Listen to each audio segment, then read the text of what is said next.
এই যে আমাদের আর্মি ভাইয়েরা হাতে শুধু অস্ত্র থাকলে হয় না, মাথাতে ঘিলু থাকতে হয়। আপনারা না বুঝেন সংবিধান, না বুঝেন স্টেট। বিভিন্ন দেশে গিয়ে ঘুরে ফিরে একটু অস্ত্রের প্রদর্শনী করে কিছু অস্ত্র নিয়ে আসেন, নিয়ে আসার পরে মাথায় তো আপনাদের ঘিলু নাই, তাই অস্ত্র একদিকে মারেন আর একদিকে চলে যায়। কি অদ্ভুত একটা বাহিনী, কি অদ্ভুত গোয়েন্দা সংস্থা। আরে থামেন থামেন, এই কথাগুলো কিন্তু আমার না। দয়া করে কেউ এই ভিডিওটার প্রথম অংশে কাটছাট করে আমার নামে আবার অপপ্রচার করেন না, কারণ এই কথাগুলো বলেছে আমাদের এনসিপির নেতা নাসির উদ্দিন পাটোয়ারি। তিনি একটা সেমিনারে সেনাবাহিনী সম্পর্কে এই ধরনের উল্টাপাল্টা মন্তব্য করেন। বলছি নাসির উদ্দিন পাটোয়ারি ভাই, আপনার মাথা থেকে ঘিলু টিলু আসলেই কমে গেছে নাকি? কয়েকদিন আগে গোপালগঞ্জ থেকে যে সেনাবাহিনী নিজেদের বুক পেতে আপনাদের বুককে রক্ষা করে বের করে আনলো, আজকে আপনি তাদের বিরুদ্ধে এই ধরনের মন্তব্য করছেন। আরে জুলাই যুদ্ধে সেনাবাহিনী যদি আপনাদের পাশে না থাকতো, আগামী 100 বছরের সম্ভবত না বাংলাদেশের নতুন স্বাধীনতা অর্জনের। কয়েকদিন আগে নিজেরা ঢাল হয়ে দাঁড়িয়ে গোপালগঞ্জ থেকে যারা আপনাদের বের করলো,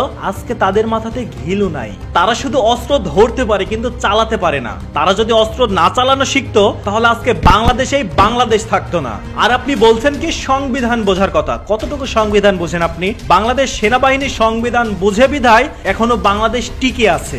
আবার আপনি বলছেন ন্যূনতম কমন সেন্স থাকলে আপনি এই সময় 1-11 পায়তারা করতেন না। অনেক বড় মাপের নেতা হয়ে গেছেন আপনি। সেনাবাহিনী সম্পর্কে উদ্ভট মন্তব্য করার আগে একটাবার ভাবলেন না এই সেনাবাহিনী বাংলাদেশের জন্য কি করেছে? আবার আপনি বলছেন 5 তারিখে কেন সেনাবাহিনীর হেলিকপ্টার দিয়ে শেখ হাসিনা অন্য দেশে পালালো। এই তো আপনি নাকি অনেক সংবিধান বুঝেন, অনেক নিয়ম নীতি বুঝেন। তাহলে এতটুকু তো বোঝা দরকার ছিল কেন সেনাবাহিনীর হেলিকপ্টার দিয়ে শেখ হাসিনা পালালো। হ্যাঁ, আপনাদের শিক্ষাটা তখন হতো যখন তাকে হেলিকপ্টারে না পালাতে দিয়ে তার কথা মতো আপনাদের বুকে আবারও গুলি চালাতো নতুন করে, আরো হাজার হাজার লক্ষ লক্ষ মায়ের বুক খালি হতো, তখন আপনাদের শিক্ষা হতো। শোনেন, বিপদের সময় যারা পাশে থাকে তাদের এত তাড়াতাড়ি ভুলে যেতে নেই। ভুলে গেলে নিজের কপালেই দুঃখ আসে। এই সেনাবাহিনী আপনাদের জন্য কি করলো, এত তাড়াতাড়ি ভুলে গেলেন?